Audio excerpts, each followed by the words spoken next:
भारत ने 6 सितंबर 1965 को बगैर किसी ऐलान के रात की तारीकी में पाकिस्तान पर जंग मुसल्लत की, जिसके जवाब में एक छोटे मगर मुत्तहिद मुल्क ने जानिसारी से मुकाबला करके दुश्मन के अज़ाइम को खाक में मिला दिया।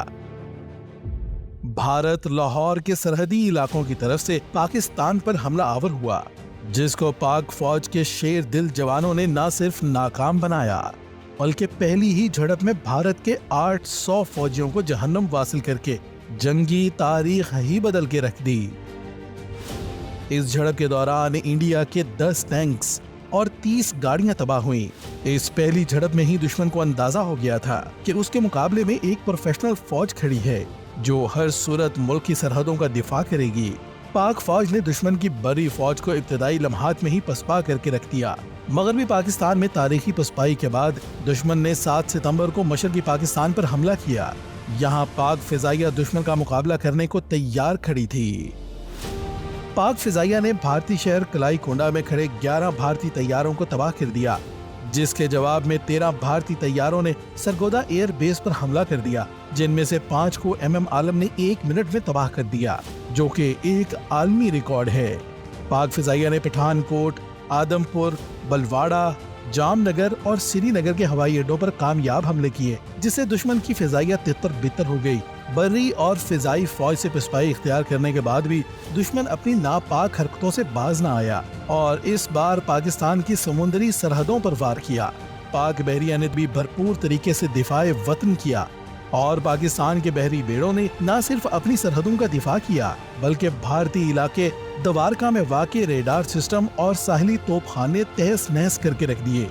इस हमले में पाक बहरिया ने दुश्मन के 25 टैंक्स तबाह करके दुश्मन के टैंकों और तोपों को मुकम्मल तौर पर खामोश कर दिया।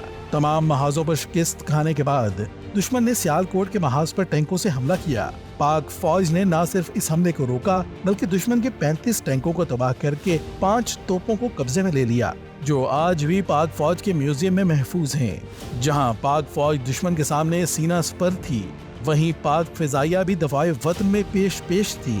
पाक फिजाइया ने फिजाई हमले में भारत की 54 फौजी गाड़ियां, 16 टैंक्स, 15 तोपें और असले से लदी माल गाड़ियां तबाह कर दी। मुसलसल पसपाई और शिकस्त के बाद इंडिया ने चूंडा के मुकाम पर 50,000 सिपाहियों की मदद से टैंकों का सबसे बड़ा हमला किया, जो जंगी तारीख में टैंकों की सबसे बड़ी लड़ाई मानी जाती है। इस लड़ाई में दुश्मन के 35 टैंक्स और एमुनेशन से लदी 123 गाड़ियां तबाह हुई। राजस्थान में भी भारतीय फौज को शिकस्त का सामना करना पड़ा और खेमकरन में लेफ्टिनेंट कर्नल अनंत सिंह के साथ 300 से ज्यादा भारतीय फौजियों ने हथियार डाल दिए।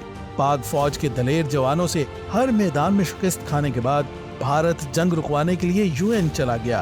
पाक फौज ने जंग सितंबर में कायदे आजम के बताए हुए असूल, ईमान, इत्तेहाद और तंजीम पर अमल करते हुए खुद से कई गुना बड़े दुश्मन को नाको चने चबवा दिए और यही असूल पाकिस्तान की कामयाबी का मरकज़े महवर थी। पाकिस्तानी कौम ने नजरियाती और जुग्राफियाई सरहदों की हिफाजत की खातिर हर फर्क मिटाकर दुश्मन को नेस्तो नाबूद कर दिया। आज भी पाक फौज कई महाजों पर दुश्मन का मुकाबला कर रही है।